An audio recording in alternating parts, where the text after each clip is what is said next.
Hey traders, Raghee here, and in this recap video I'm going to walk you through the energies that we've been playing now for a few days.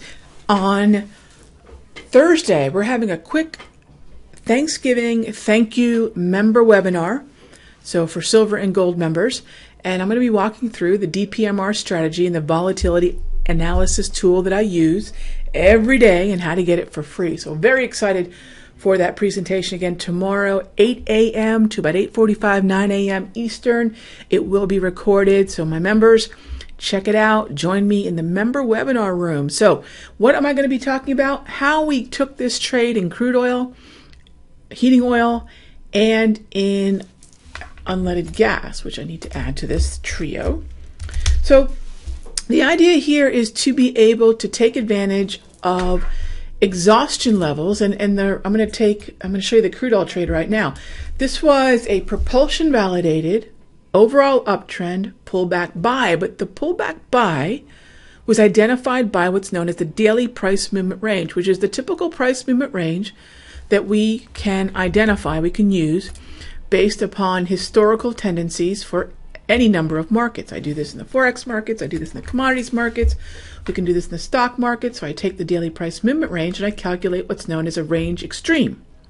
And based upon that range extreme, you place a limit order. The market either comes to you that session or it doesn't, and then you redo it all over again the next day. So every day it's a moving target designed to try to take advantage of an exhaustive move. And it finally caught our level and we got long. So now, using the Darvis, and we had a 57.95 target, we have taken, you can see I've put notes from the chat earlier this morning, please take one quarter to one half off the table. We don't get flat, we scale out, and that's such a huge part of what we do with the trades over here, in that we scale out and we move to break even. We move to BE, that's the whole idea. Don't get flat, scale out, move to a break-even stop, and then let's see how high is high. In this case, we're utilizing the Darvis and the 58 handle to identify where there's a profit. Now, this one was an interesting trade.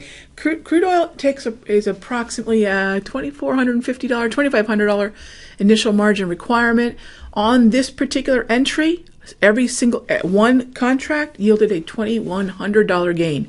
So what we're doing is locking in that 21, moving into a break even. That way, if the market were to collapse and hit our stop, all we're risking is unrealized profit and no longer our capital. And that's a strategy that I use in every market that I trade. And here's a look at that particular setup on crude oil. So going into the Thanksgiving holiday and a holiday affected weekend, what for some people will effectively be a 4-day weekend, we're looking at the move, I believe, to continue. I do want to get in, and I'll probably calculate another DPMR in case we pull back. And we'll do the same thing on heating oil. We did the same thing here, same kind of entry strategy, same kind of upside target with the upper end of the Darvis. You'll notice the RB market is lagging, and in this case, and I'll talk about this in the premium video, there's a slightly different tactic we use to identify an alternate optional level to keep us from giving back all the unrealized profit and having a technique, a repeatable technique to do it. We'll talk about what I'm doing with the RB and much more in the premium video.